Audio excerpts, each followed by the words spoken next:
معنی میں تعزیہ کا لفظ آتا ہے۔ اسی وجہ سے ہمارے یہاں جب کسی کا انتقال ہوتا ہے تو وہاں پر ایک تعزیتی اجتماع کرتے ہیں، تعزیتی اجلاس کرتے ہیں۔ تو وہاں یہ محرمی تعزیہ تو نہیں رکھتے، تعزیتی اجلاس ہے لیکن تعزیہ نہیں ہے وہاں پر جسے ہم سمجھتے ہیں۔ تو تعزیہ کا معنی یہی ہے، پرسہ دینا، تلقین صبر کرنا، تسلی دینا۔ احادیث کریمہ میں یہ لفظ آیا بھی ہے اور حدیث کی کتابوں میں باقاعدہ اس لفظ پر باب بھی باندھا گیا جو میں ابھی آپ کے گوش گزار کروں گا۔ بخاری شریف کتاب الاجارہ میں امام بخاری رحمۃ اللہ تعالی علیہ اجرت کا مفہوم بتاتے ہوئے فرماتے ہیں وَمِنْهُ التعزیۃ اے آجرک اللہ، کہتے ہیں کہ اسی سے تعزیہ کا لفظ ہے کہ جب کسی کو کچھ نہ ملے، کسی سے کچھ کھو جائے، جیسے بیٹے کا انتقال ہوتا ہے تو باپ بیٹا کو کھو دیتا ہے، اسی طرح باپ کا اگر انتقال ہو جائے تو بیٹا اپنے باپ کو کھو دیتا ہے۔ تو اس موقع پہ تعزیہ کا لفظ آتا ہے، یعنی لوگ آتے ہیں اور آ کر اسے کہتے ہیں کہ گھبراؤ مت، اللہ تمہیں اجر دے گا۔ وَمِنْهُ التعزیۃ اے آجرک اللہ، اللہ تجھے اجر دے گا، یعنی تلقین صبر کے معنی میں بخاری شریف میں یہ لفظ موجود ہے۔ اس سے کچھ آگے آپ چلیے کتاب الاجارہ سے کتاب المناقب میں ایک طویل حدیث ہے کتاب المناقب میں، جس میں نبی کریم علیہ السلام کے وصال کا تذکرہ ہے۔ نبی کریم علیہ السلام کے وصال کے بعد صحابہ آپس میں جو باتیں کر رہے تھے اس کا تذکرہ ہے۔ نبی کریم علیہ السلام کے وصال کے بعد صحابہ امور خلافت پر جو گفتگو کر رہے تھے اس کا تذکرہ ہے۔ یہ تذکرہ کرتے کرتے صحابہ کی گفتگو نقل کی گئی۔ آخر میں صحابہ نے اس مقام پر کہ جب سرکار کا وصال ہوا تھا تو صحابی گھبرائے ہوئے تھے، صبری کے جملہ کہا لیس لنا شیء کہیئۃ التعزیہ، ہمارے لیے تسلی دینے کے علاوہ کوئی چیز تھی ہی نہیں۔ اور ہمارے پاس کیا تھا کہ نبی کریم علیہ السلام کا وصال ہوا، ہم کس صحابی کو کس طرح سے روکیں، کہ کس عاشق کو کس طرح سے خاموش کرائیں۔ کہیئۃ التعزیہ، تعزیہ یعنی تسلی دینے کے علاوہ ہمارے پاس کوئی اور صورت نہیں تھی۔ بخاری شریف میں یہ لفظ دے کے لفظ تعزیہ تسلی کے معنی میں آ گیا۔ اب بخاری سے آگے ترمذی شریف چلیے۔ امام ترمذی نے کتاب الجنائز میں ایک باب باندھا ہے، باب آخر فی فضل التعزیہ۔ یہ تعزیہ کا باب باندھنے کے بعد اس میں ایک حدیث شریف لاتے ہیں جس کو آپ سنیں تو پھر خود تعین کریں گے کہ امام ترمذی کے نزدیک تعزیہ کا کیا مفہوم ہے۔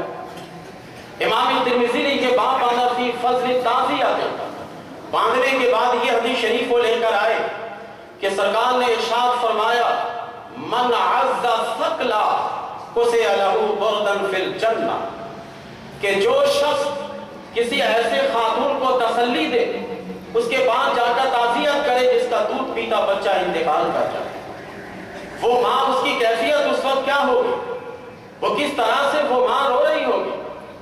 نبی کریم علیہ السلام نے فرمایا کہ من عز ثقلا کسئ لہ بردا فی الجنہ، کہ جو ایسی خاتون کو جا کر تسلی دے اور اس سے جا کر تعزیت کرے، اللہ تبارک و تعالی جنت میں اسے جنتی لباس پہنائے گا۔ کسئ لہ بردا فی الجنہ، تو یہاں پر تعزیہ امام ترمذی نے بھی جو تعزیہ کا معنی بیان کیا وہ تسلی دینے کے معنی ہے۔ تعزیہ کے معنی تسلی دینا، تلقین صبر کرنا۔ اب آئیے ابو داؤد شریف میں کتاب الجنائز میں امام ابی داؤد نے ایک باب باندھا ہے، باب التعزیہ، یہ باب اس میں یہ حدیث شریف لے کر آئے۔ حضرت عبداللہ بن عمرو بن عاص رضی اللہ تعالی عنہ کہتے ہیں کہ ایک جنازہ میں ہم سرکار کے ساتھ چلے، نبی کریم علیہ السلام کے ساتھ گئے، تدفین کے بعد اس جنازہ سے واپس ہونے لگے۔ نبی کریم علیہ السلام اس گھر میں جانے لگے جہاں سے یہ جنازہ اٹھا تھا، تاکہ انہیں جا کر تسلی دے دے، تشفی دے دے، ان کو جا کر سمجھا دے کہ وہ جزا فضا نہ کرے۔ نبی کریم علیہ السلام اس ارادے سے چلے۔ حضرت عبداللہ بن عمرو بن عاص رضی اللہ تعالیٰ عنہ کہتے ہیں کہ ہم صحابہ بھی حضور کے ساتھ ساتھ پیچھے پیچھے چلنے لگے۔ جب اس کا گھر آیا تو دروازہ سے کچھ پہلے سرکار رک گئے، ہم لوگوں نے دیکھا کہ دروازے سے ایک خاتون نکل کر آ رہی ہے. ہم نے اس وقت تو نہیں پہچانا کہ یہ خاتون ہے کون، لیکن بعد میں پتہ لگا کہ حضرت فاطمہ الزہرا رضی اللہ تعالی عنہا ہے. بعد میں پتہ لگا تھا، اس وقت ہمیں نہیں پتہ لگا. سرکار خود آگے گئے، اس خاتون کے قریب ہوئے.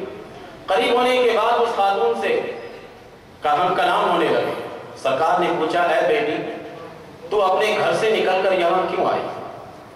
حضرت فاطمہ کہنے لگی، حضور میں اپنے گھر سے نکل کر اس کے گھر اس لیے آئی تاکہ ان کو کچھ تسلی دے دوں، انہیں صبر کی تلقین کر دوں، انہیں پرسا کر لوں، میں انہیں سمجھا بجھا دوں تاکہ یہ بے صبری کا مظاہرہ نہ کرے، تاکہ یہ جزا فضا نہ کرے.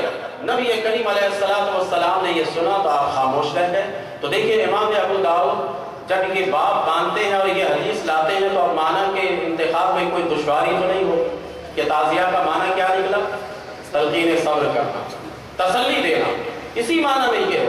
آئیے ایک اور حدیث شریف بیان کر کے پھر آگے کی طرف میں گفتگو بڑھاؤں، ورنہ لغوی معنی کے اعتبار سے حدیث پیش کرتا جاؤں اور یہ وقت نکلتا چلا جائے گا.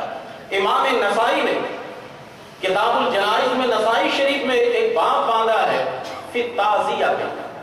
یہ تو اللہ کا شکر ہے کہ اتنی بڑی بڑی کتابیں یہ تعزیتی خلیفہ کو نہیں ملتی، ورنہ یہ تو یہ ساری حدیثیں پیش کرتے تعزیہ کے خلاف بولتے ہو. دیکھو امام بخاری نے بخاری شریف میں لکھے تعزیہ کے بارے میں، امام نسائی نے تعزیہ کے بارے میں لکھا، امام ابو داؤد نے. معنی کچھ بھی ہوتا کیونکہ یہ تو لفظ کی طرف جاتے، لیکن یہ بڑی بڑی کتابیں ان کو یہ بیچارے پڑھ نہیں سکیں گے، اس لیے یہ قصہ کہانی سے کام چلا لیتے اور وہیں تک رکھتے ہیں. امام نسائی نے ایک باب باندھا فی تعزیہ پہ، اور باب باندھ کر یہ حدیث لاتے ہیں کہ سرکار دو عالم علیہ السلام کی بارگاہ میں ایک صحابی آتے تھے اور اس صحابی کے ساتھ ان کا ایک چھوٹا سا بچہ ہوتا تھا.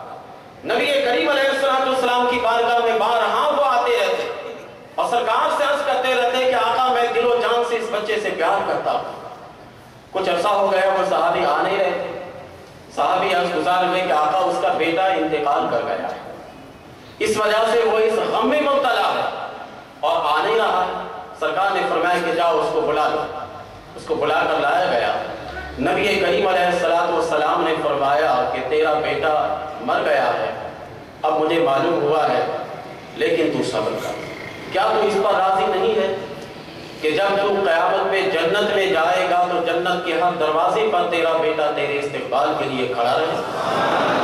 سرکار دو عالم علیہ السلام نے انہیں صبر کی تلقین کی ہے اور اسی بنا پر امام نسائی نے یہ باب باندھا اور اسی باب میں یہ حدیث لے کر آئے کہ تعزیہ کا معنی ہی ہے صبر کی تلقین کرنا، تسلی دینا، جزا فضا نہ کرنا، یہ تعزیہ کا معنی نکلتا ہے. اب یہ احادیث کی کتابوں سے سمجھنے کے بعد مزید میں سمجھتا ہوں کہ عربی معنی تعزیہ کا بتانے کے لیے کسی اور کتاب کی طرف ہمیں نہیں جانے چاہیے. فقہ کی کتابوں میں بھی موجود ہے یہ لفظ آتے ہیں، لیکن اب میں ادھر نہیں جاؤں گا، گفتگو طویل ہو جائے گی. آپ فقہ کی کتابوں میں بھی اس لفظ کا استعمال دیکھے گا کہ کتاب الجنائز میں بہت اس لفظ کا استعمال کیا جاتا ہے. اس معنی کے اعتبار سے قرآن کریم میں یہ لفظ تو نہیں آیا لیکن مضمون آیا ہے. وہ مضمون کیسے آیا؟ جس آیت کی میں نے تلاوت کی وَبَشِّرِ الصَّابِرِينَ، میں نے اختصار سے کام لینے کے لیے آیت کا آخری ٹکڑا اور اس کے بعد والی آیت تلاوت کی ہے.